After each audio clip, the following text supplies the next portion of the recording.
¿Alguna vez te has puesto a pensar, quién es el verdadero ingenuo en esta historia?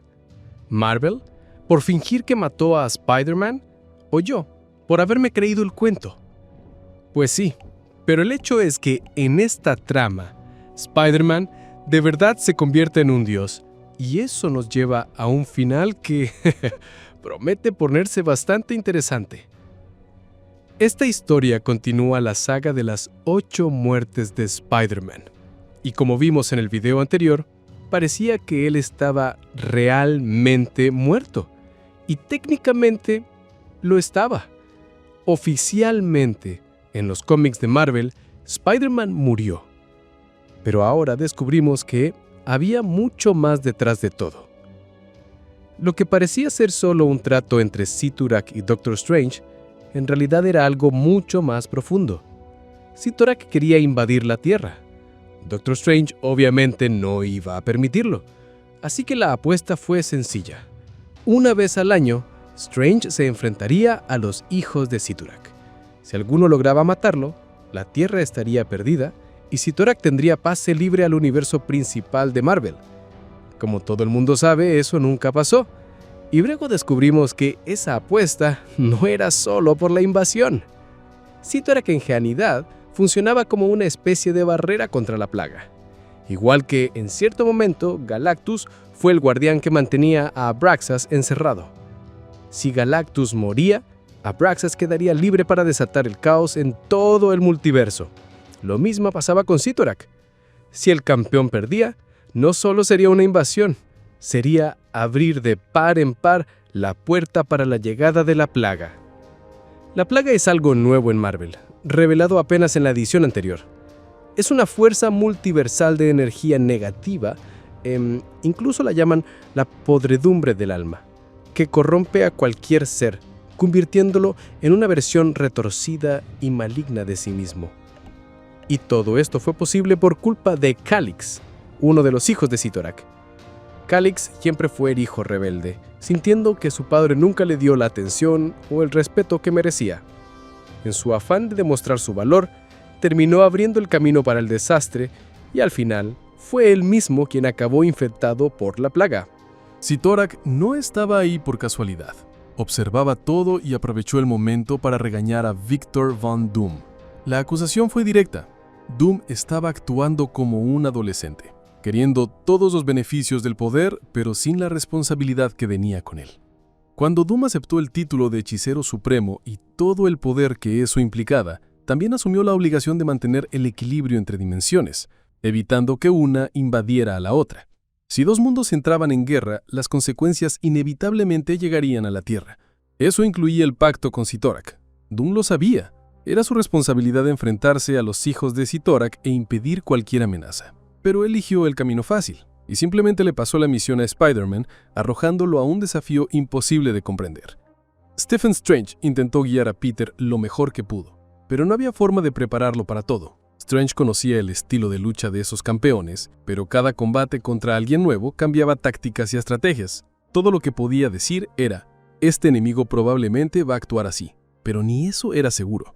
Y Doom, claro, no es de los que aceptan un regaño. La respuesta fue inmediata. Un ataque contra Strange y la frase seca, no cuestiones a tus superiores.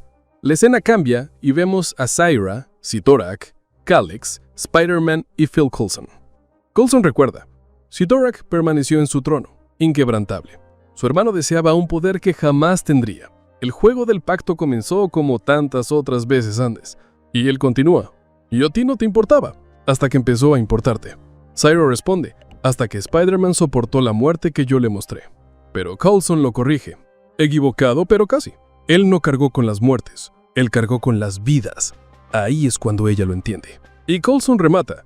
Tú y tu padre son prácticamente inmortales. Ustedes ven la curvatura del horizonte del tiempo, y desde esa distancia es fácil creer que nada importa. Ese es el problema. Cuando alguien está tan alejado de la vida común, termina olvidando lo que realmente tiene valor. Y las conexiones entre las personas, por pequeñas que parezcan, están más cerca de lo que imaginamos. Piensa en el concepto de los 6 grados de separación. Podrías estar solo a 6 conexiones de distancia de un primer ministro, de un rey o de alguien extremadamente rico de una familia real en Medio Oriente. Es una idea que impresiona cuando uno se detiene a pensarla. Pero para Cyttorak, y hasta para sus hijos, que son prácticamente inmortales, esa perspectiva cambia. Lo que empieza como una fascinación por la humanidad, con el tiempo se transforma en aburrimiento. Empiezan a haber patrones repetitivos en las personas y cuanto más aburridos se sienten, más se distancian y menos valor le dan a la vida. Es en ese punto cuando Phil Coulson dice: un día, un jugador insignificante entró en tu juego y tu perspectiva cambió. Tus ojos dejaron el horizonte infinito y se enfocaron en el ahora. Saira entonces comenta: Cyttorak no es inquebrantable, está paralizado por la pérdida. Pero enseguida se corrige: él no puede sentir pérdida. Y Coulson responde: ahora lo estás entendiendo. Ella concluye: a menos que puedas sentir amor. Esa es una cuestión que sin duda va a generar debate entre los fans más veteranos de Marvel. Históricamente, en los cómics de Doctor Strange, Sorcerer Supreme, en las historias clásicas de X-Men y hasta en eventos como The Eighth Day o Fear Itself, Cyttorak siempre ha sido retratado como un dios extremadamente poderoso, comparable a figuras como Dormammu o Chthon. No exactamente un mal absoluto, pero sí una fuerza malévola, distante y muchas veces impredecible. Hay ejemplos claros de eso. En Fear Itself, cuando Cain Marko se convirtió en heraldo de la serpiente, el hermano de Odín, y obtuvo aún más poder, Cyttorak simplemente le retiró el poder del Juggernaut y se lo concedió a Colossus, creando al imparable Colossus. De hecho, esa es una historia que ya hemos cubierto hace años en el canal. Por eso, la idea de que de repente presenten a Cyttorak como un ser capaz de sentir el amor de un padre o de un amigo, más bondadoso y compasivo, va a dividir opiniones. Muchos prefieren la visión de Cyttorak como esa presencia oscura y amenazadora. Al fin y al cabo, eso refuerza la sensación de que si algún día decidiera invadir la Tierra, no sería precisamente para armar una carnita asada con los héroes. Si Cyttorak decidiera aparecer en la Tierra, no habría fiesta ni carnita asada con los héroes. No, todos morirían.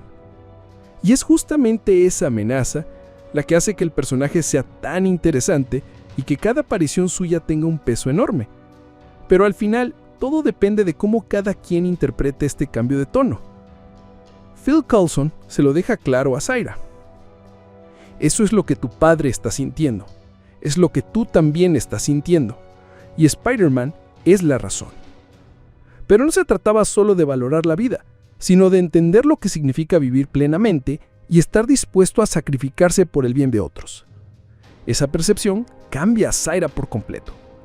Ella declara que quiere hacer un trato. Coulson le recuerda que la muerte no suele negociar. Históricamente, salvo rarísimas excepciones como Deadpool o Thanos con la Señora Muerte, cuando llegaba la hora no había vuelta atrás. La muerte arrastraba el alma a su dominio de buena gana o a la fuerza. El regateo no formaba parte del proceso. Pero Coulson operaba de una forma ligeramente distinta. Sin romper las reglas, consideraba válido el argumento de Saira. Entonces, ella propone entregar su inmortalidad como descendiente de Cyttorak para restaurar un espíritu humano indomable. A cambio quiere que Spider-Man vuelva a la vida. Lo piensa un poco y con una leve sonrisa admite que es posible ajustar los números. La magia de Strange ya había sido poco ortodoxa antes, pero existían precedentes, como el pacto con Rador, que básicamente fue un recado atrevido de un dios a otro. Así que sí, sería posible, pero solo una vez. Él devuelve la pregunta. ¿Puedes hacerlo? ¿Estás dispuesta a renunciar a toda la vida que conoces? Es un sacrificio que el mundo jamás va a entender por completo, ni siquiera Peter Parker. Y es verdad. ¿Cómo alguien que nunca tuvo la eternidad podría comprender el peso de abandonarla? Sarah no duda. Hazlo. Y así Coulson pronuncia. Benjamin Parker, causa de vida. Transferencia voluntaria de la esencia carmesí de la descendiente del dios Cyttorak a la forma mortal del sujeto. Inmortalidad. La inmortalidad de Zaira fue cambiada por los días que le quedaban de una vida mortal. El propio universo gritó, esto no es el orden natural de las cosas. Y en condiciones normales tendría razón, pero Coulson, aún nuevo en el cargo, se permite un error. No por amor a Zaira, ni a Peter, ni a sí mismo, sino por el amor que Spider-Man siente por todos. Y entonces Peter Parker regresa, no en cuerpo, sino en su forma espiritual. Él agradece, pero se da cuenta de que un gracias no parece suficiente. Zaira simplemente responde, no necesitas agradecerme, no tienes que hacer nada, solo conviértete. Mientras ella habla, Kalex, el hijo de Cyttorak, ataca a su propio padre, que permanece paralizado por un sentimiento que jamás había experimentado, el amor. Kalex ve la oportunidad perfecta. Es mi momento. Voy a destruirte, tomar tu lugar y convertirme en la propia plaga en este universo. Pero Zaira mantiene su atención en Peter. Conviértete en la fuerza misma. Deja de ser un peón. Sé imparable. Y es en ese instante cuando lo imposible sucede. Spider-Man se convierte en el Juggernaut. Si te está gustando seguir esta secuencia tan loca, deja tu like para apoyar. Transformaciones como esta siempre provocan debates sobre hasta dónde puede llegar un héroe. Y yo ya muero de ganas por ver cómo va a desarrollarse esta historia.